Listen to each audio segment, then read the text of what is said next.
Hello guys, welcome sa bagong channel natin. So ngayon, ituturo ko sa inyo kung paano gumawa ng basahan katulad nito.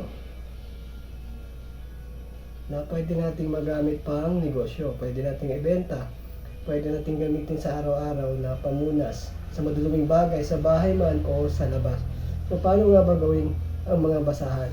So tara! So ayan guys, so una is tatabas kayo ng papel na nakakurting bilog. Yung diameter niya, yung sukat niya ay bale 8 inches lang yan. Tapos dapat yung mga retaso nakapag-cut na rin kayo ng maliliit na na retaso ng tela katulad niyan. Yan. Tapos yun, pinapile, nilalagay sa papel.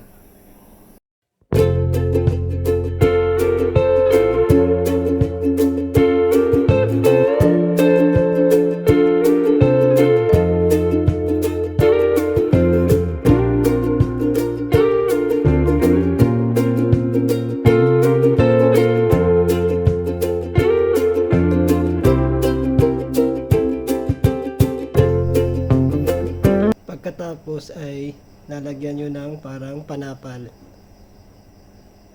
sa gitna, ilalagay nyo, and then takpan nyo ng papel, tapos baliktarin nyo. Pagkatapos lagyan nyo ng mga pinong yung mga kurting-kurting retaso lang ng tela, o tinatawag sa amin dito sa Mindanao na mumug. Yan, para umumbok siya medyo sa gitna. So, ayan.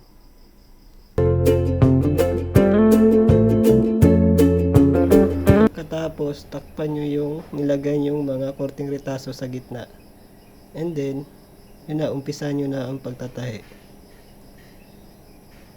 Hihilahin nyo yung papel sa ilalim dahan-dahan, yun, para hindi magkahiwa-hiwalay. And then yun nga, start na yung pagtatahi natin. Tapos yung pagtahi dapat dahan-dahan lang. Yan. Yung pagtahi niya ay korting lang, parang spiral lang, yung korting parang sa katol hanggang sa matapos. Yun, dahan-dahan lang.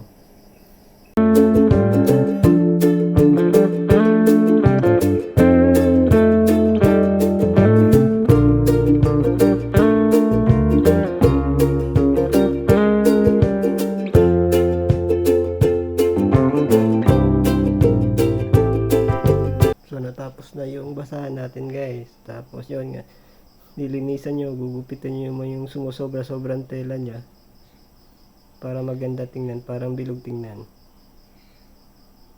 So sana meron kayong natutunan. Salamat sa panonood.